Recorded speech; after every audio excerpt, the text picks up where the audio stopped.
Welcome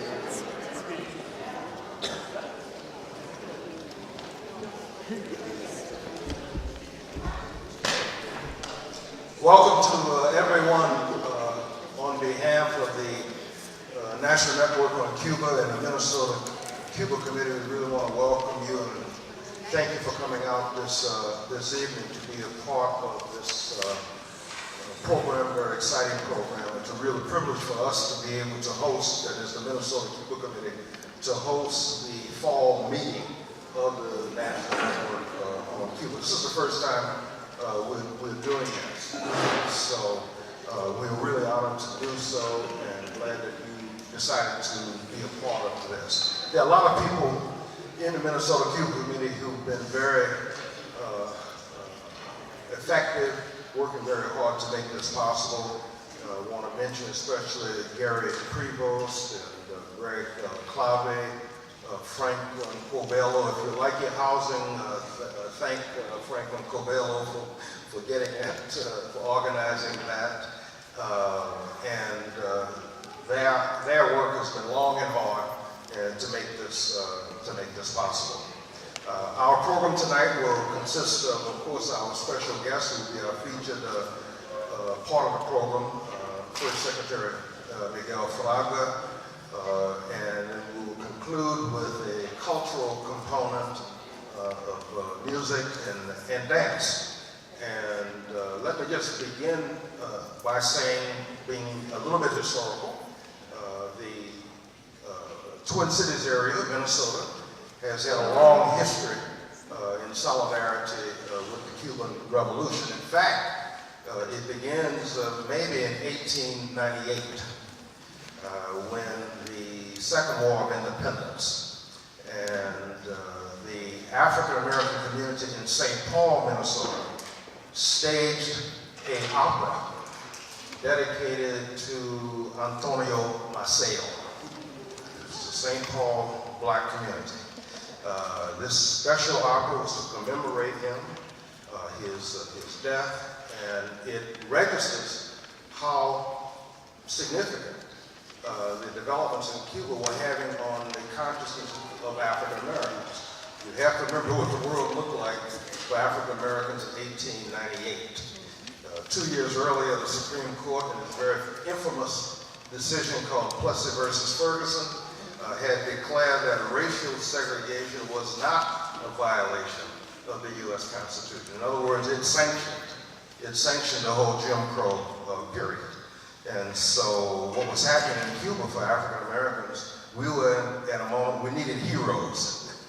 We needed heroes, and the heroes were in Cuba.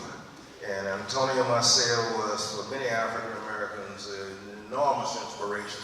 It's no accident that after his death, a very popular name for boys in the African American community was Maceo. It's the English pronunciation of Maceo, but that's where it begins because of Maceo's example.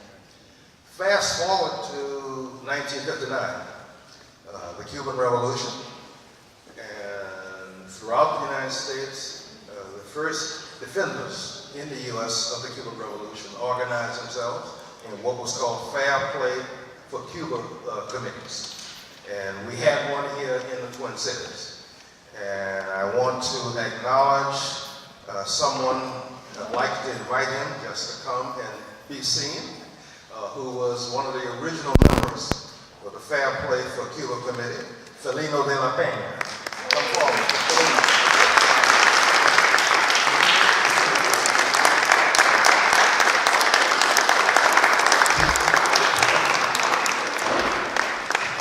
Felino has recently turned 97 years old.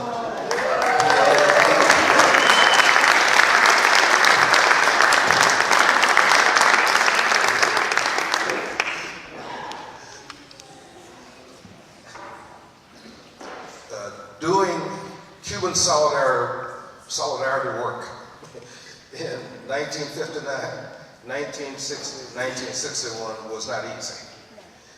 And it was especially the Bay of Pigs, or Playa Girón, and the missile crisis where the committee was tested. And had to go public and be public with their work, but it also meant risk for counter-revolutionary activities.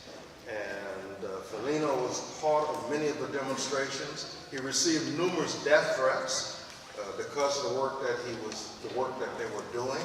They had a demonstration once on Hennepin Avenue in which the right-wingers came out and threw water and balloons at them. I got so wet. Somebody threw water on us when we were going in Hennepin Avenue from the second floor. And I got the bucket must have been full. I got so wet. But happy that at least there was somebody there watching us there. Yeah, this work was crucial. It was very, very important. I can't emphasize enough what it was like in the 1959, 1961, in the middle of the Cold War for Felino and others. Felino himself comes out of a very revolutionary background. His brother headed up the July 26th movement in Holguin. He was I didn't know at that time. You didn't know his brother was in the... He was the chief of the underground.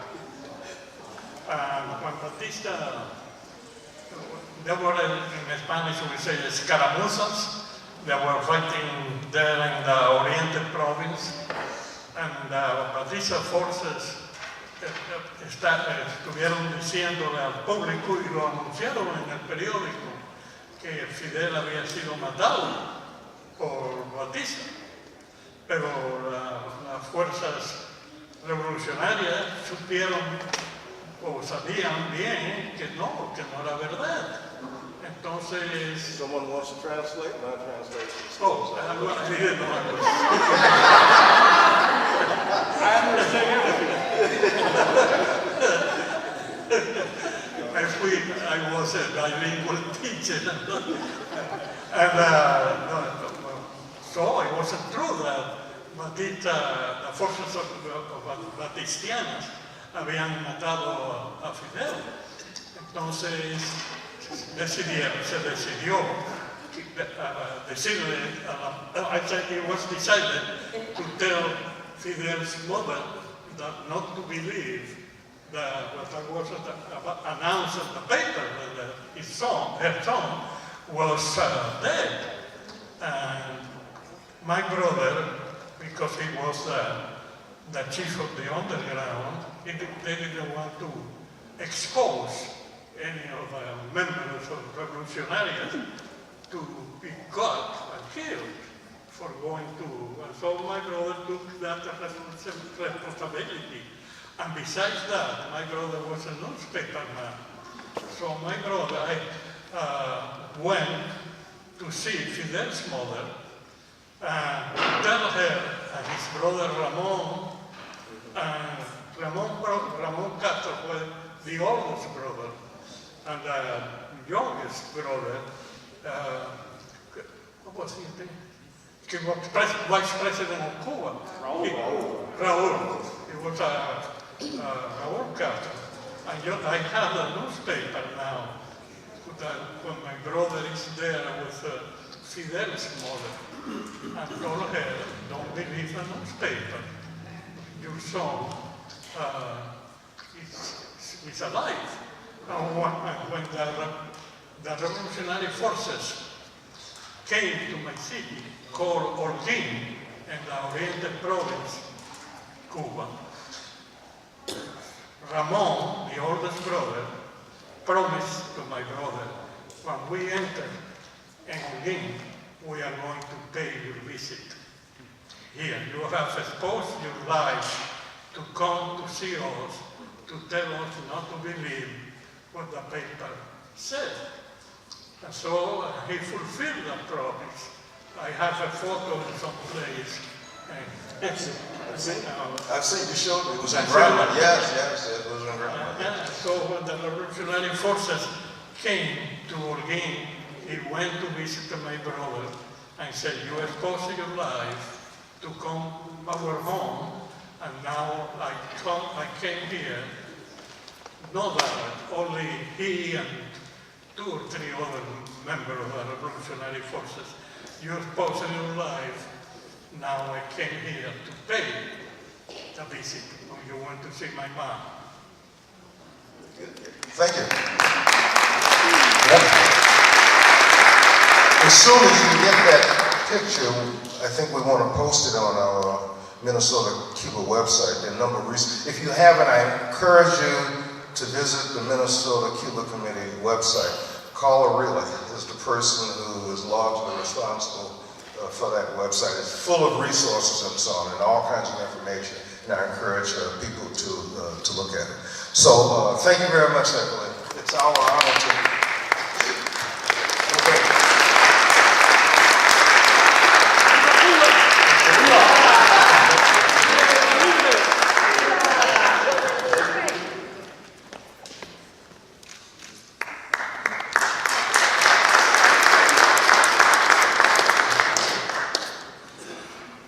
The Minnesota Cuba Committee traces its roots. Our roots go back to the work that Felino and others were doing here in the Twin Cities. I know that personally. One of the things that brought me around Cuban solidarity work was because of the people of his generation who were still alive and so on, and helped to waken my consciousness and so on about the need, the necessity. We came about, like many committees, in 1990 with the elections that took place in Nicaragua.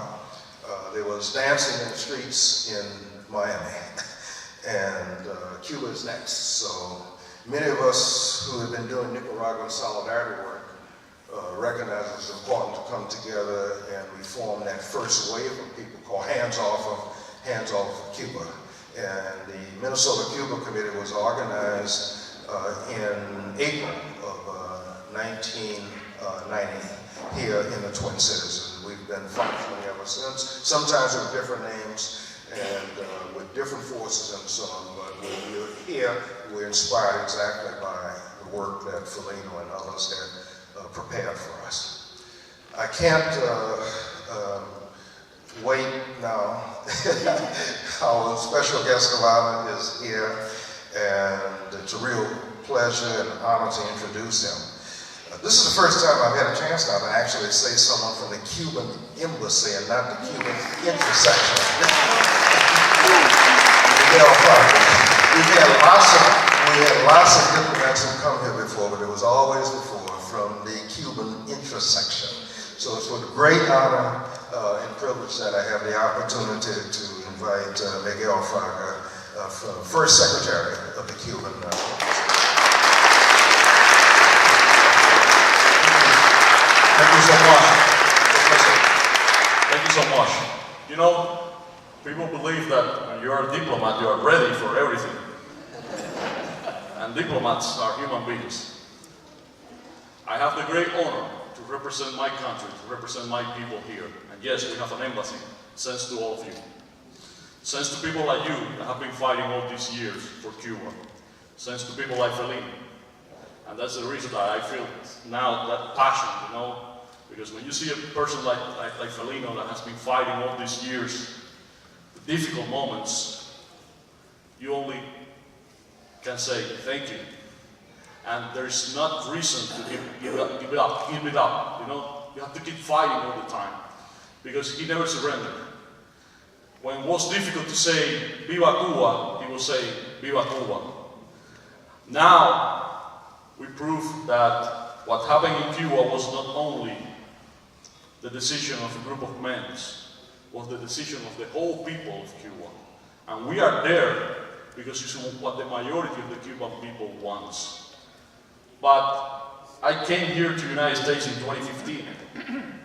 One month before we reestablished diplomatic relations between Cuba and the United States. And I remember people that was, you know, worried. Are you ready for that? Are you sure?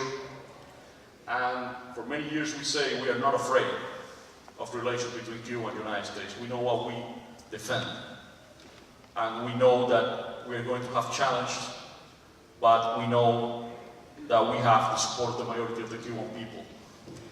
We said at that time, this doesn't mean that we have normal relations with the United States. And it's important always to say that.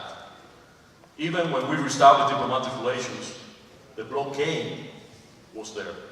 The travel ban was there.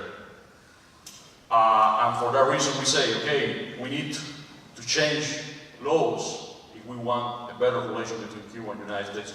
If we want a better and a normal relation, we need to see the end of the US blockade. We need to see the end of the occupation of Guantanamo. We need to see many things. Thank you.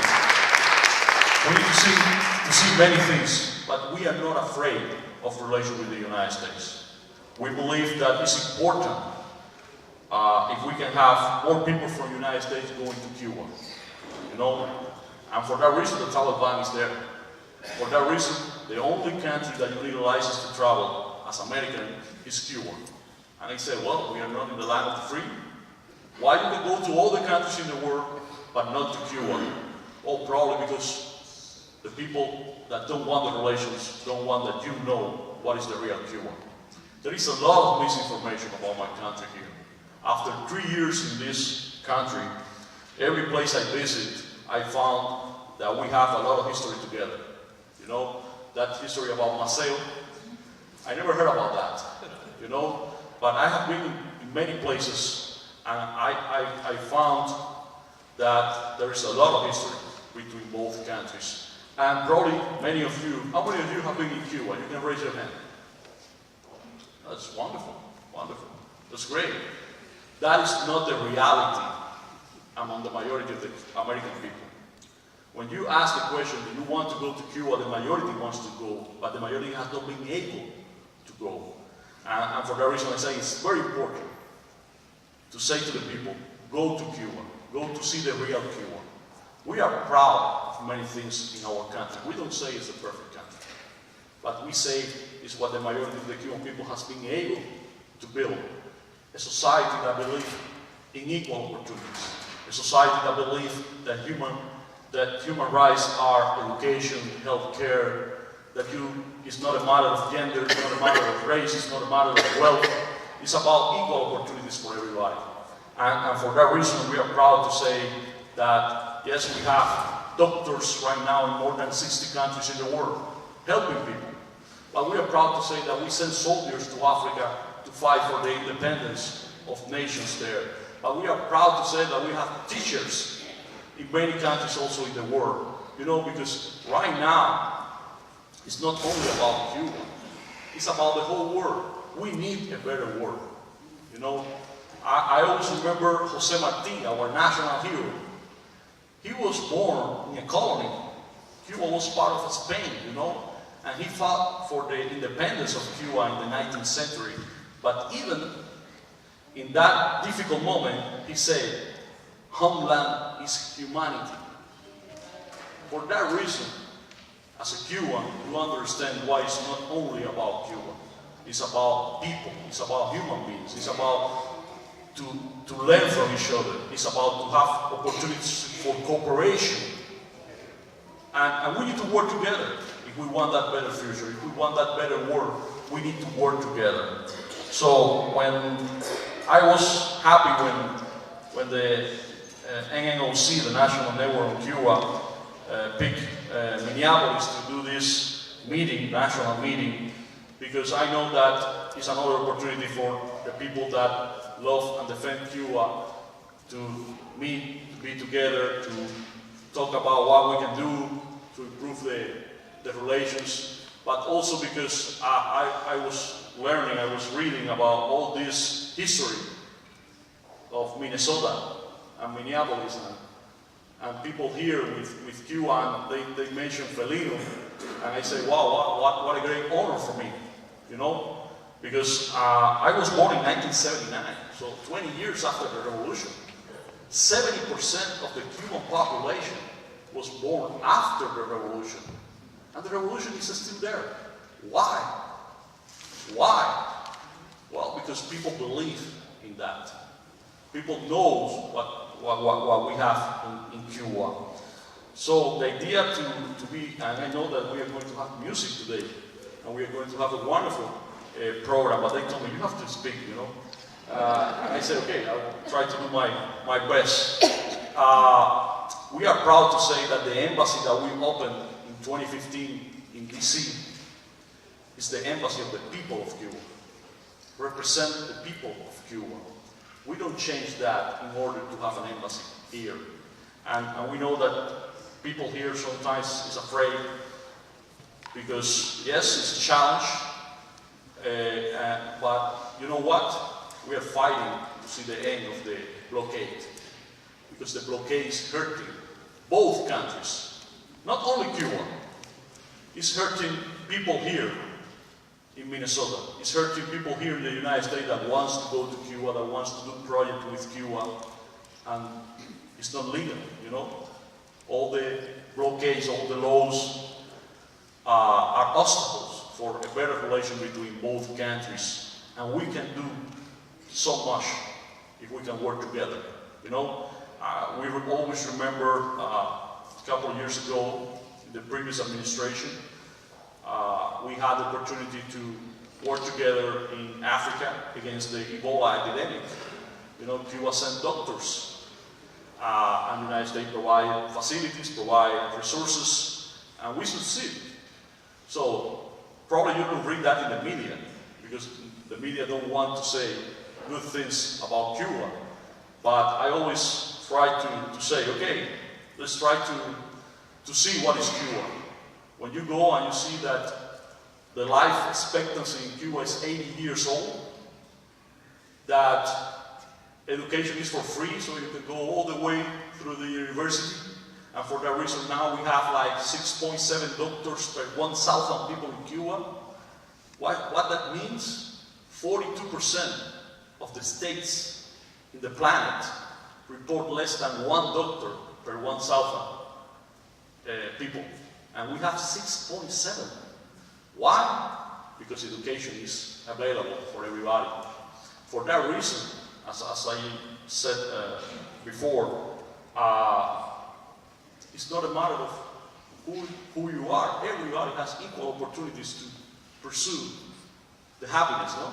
Something that you read or you listen often here. And I say, who is afraid of the relations? It's not Cuba. It's not Cuba. Cuba is open. The only thing that we want is goodwill and respect. It's the only thing that we want. Not only with the United States, with every country. And coming here to the United States, I have been able to learn about our history, about all this misinformation that is here in the United States. You know, now when Felino mentioned the story about Fidel was killed, I always remember how many times they killed Fidel. You know, every time was Fidel is dead, and they don't want to say that to the people because Cuba is going to collapse. Now that Fidel is not there, we always say that he's there because the revolution is there, the people is there, and fighting for the same dreams, for the same ideals. So now that yes, he's not there, he's still there, and Fidel is always living. You know, but how many times they'll kill Fidel? You know, and how many times they say, okay, the revolution is going to collapse. They are not going to be there. First, when Bay of Pig. Later, the Mississippi crisis. Later, you know, well, because the Soviet Union is there. The Soviet Union disappeared in 1991, and we are still there. And by the way, we were able to travel to the Soviet Union, but not to Cuba. So I don't know if the United States is more afraid of Cuba than the Soviet Union. And after that they say, okay, the problem is Fidel. Well, Fidel was not in power since 2006. And they say, well, the problem is Raúl. Well, Raúl is no longer the president of Cuba, and the embargoes are still there. So who is afraid and why is afraid?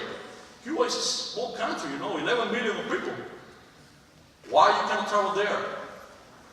My point is, history is there, and we need to learn from history. We can and we must fight for a better future. But in order to have that better future, we need to fight today. And victory is only possible if you keep fighting.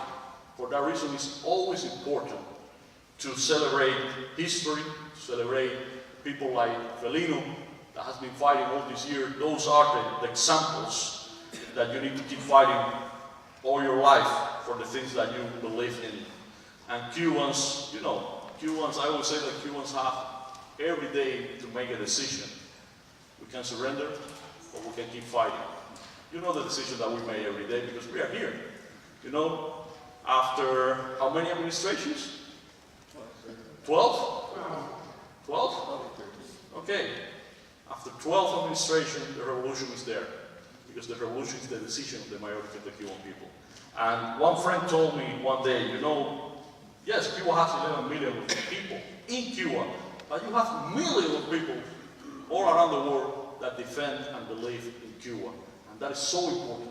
So in the moment that we were all almost alone, every country cut the diplomatic relation with Cuba after the United States did that in '61. Cuba never surrendered, you know? And now we have diplomats with almost every state in the planet. And you saw that the blockade is not a bilateral issue anymore between Cuba and the United States.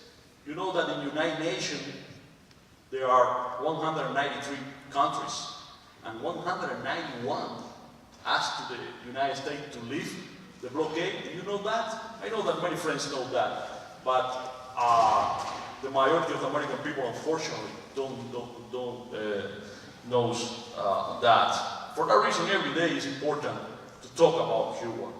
And what I want is people from the United States being able to travel to Cuba. Go there. Try to find the opportunity to go there and come back and talk to the rest of the people. What do you saw in Cuba?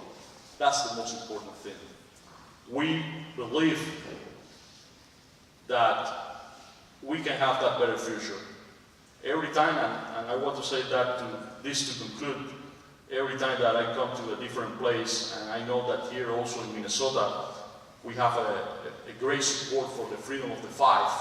You know, the freedom of the five was another victory of the solidarity movement. And that proves that victory is possible. The embassy is still there in Washington, D.C. And it's the embassy that represents the people of Cuba. So coming here to Minnesota has been a great pleasure for me. Has been a great opportunity, but I only want to say thank you for your solidarity. Now it's more important than ever. You are the people that knows the real Cuba, and it's important that you share that knowledge with the rest of the American public. That American public, that the majority, according to all the polls, support the relation between Cuba and the United States. So the next time that you heard somebody that say, no, I don't want a relation with Cuba, you can ask, who do you represent? They don't represent the majority anymore. Not of the American public, not of the Cuban American, not of the Cubans, because the majority of the Cubans also want better relations. So let's keep fighting for that better future. Thank you so much, and enjoy the program.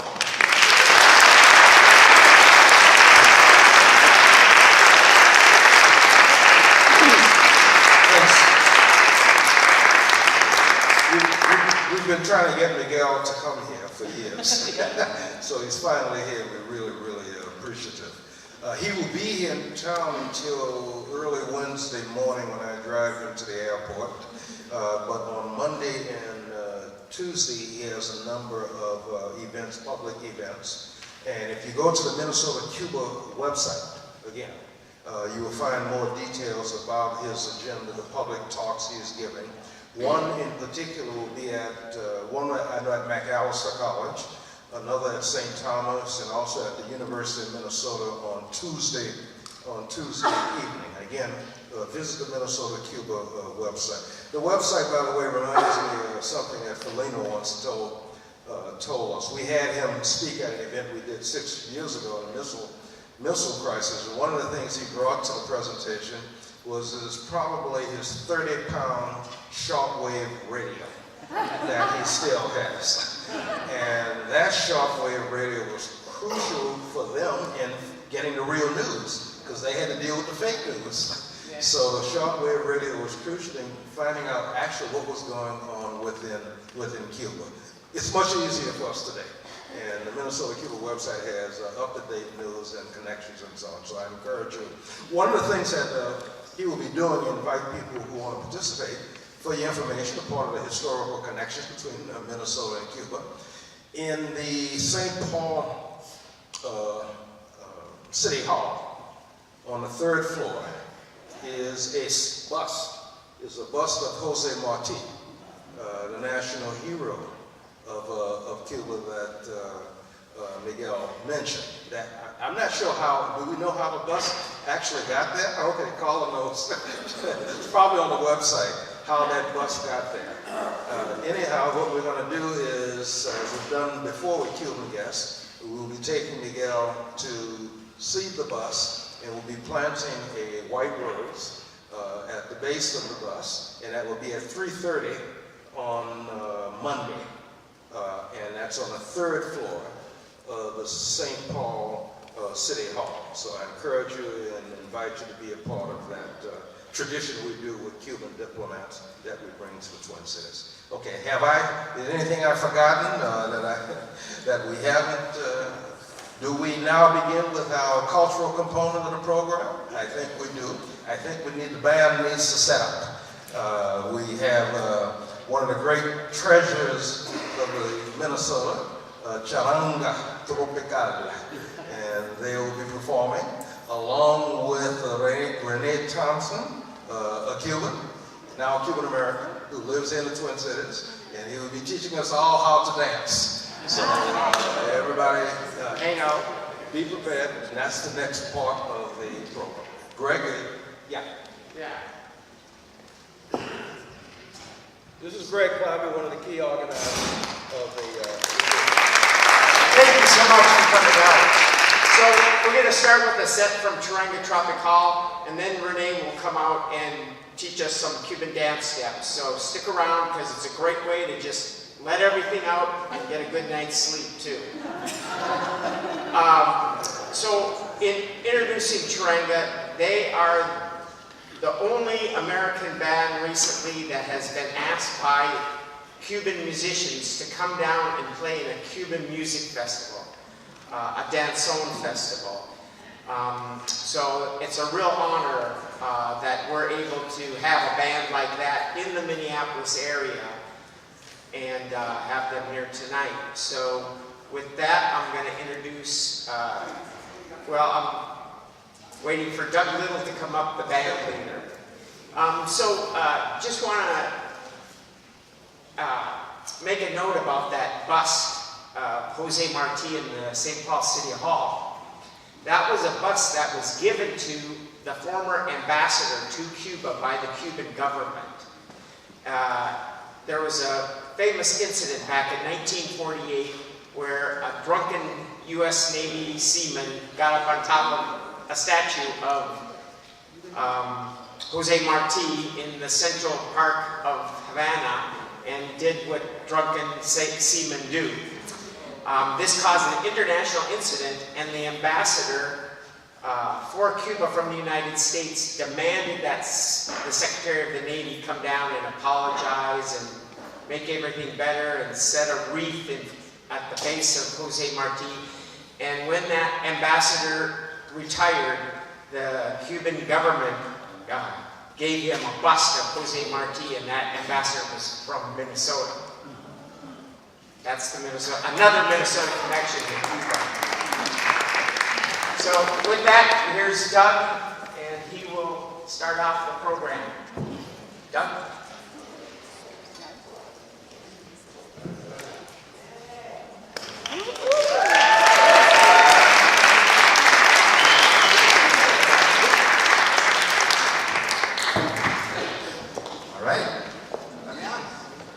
So we had a lot of great, I've been to Cuba 11 times, and so I'm really surprised that that wrapped up on time. So kudos. We're now going to play a lot of music for you. We're going to start off with some danzón. Danzón is actually the national dance of Cuba. It's kind of, well, you'll hear it. It's very elegant.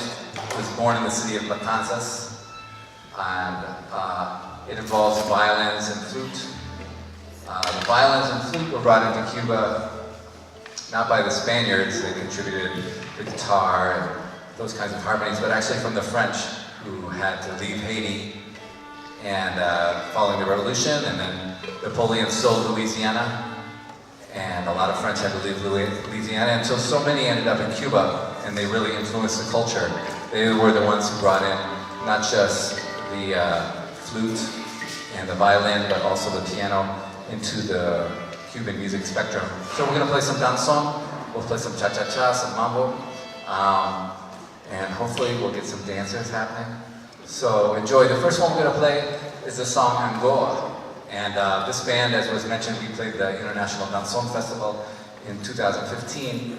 And before we went on stage, the director wanted to see my set list, you know, to make sure that we were going to play the right music, which I've never had to happen before. You know, he pulled me into an office, like, ahora, las canciones. And so I looked at the songs, and one of the songs is the one we're going to play for you, Angola. And that was the one where he was like, Angola. And then he looked at me, he's like, you don't know who Angola was, do you? And to me, it was just a really good song, but then he explained to me that Angola was a person in the city of Matanzas who went to every single danzón event for like 80 years. He lived to be something like 91, and only recently died, I think within the last 10 years or so. And eventually, at some point, somebody wrote a song for him. So I love that story, because that means if you're a dedicated fan, there's a song waiting for you to be written. So enjoy this. This is Angola.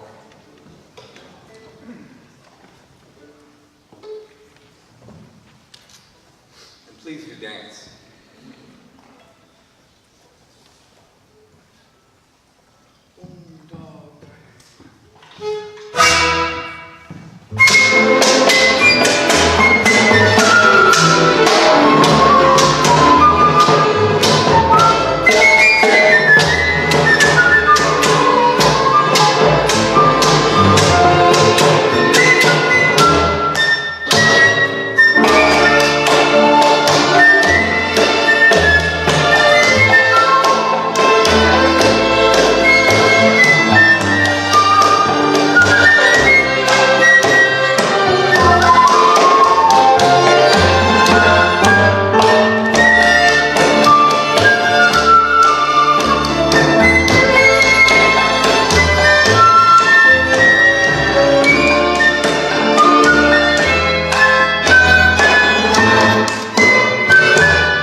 Thank you.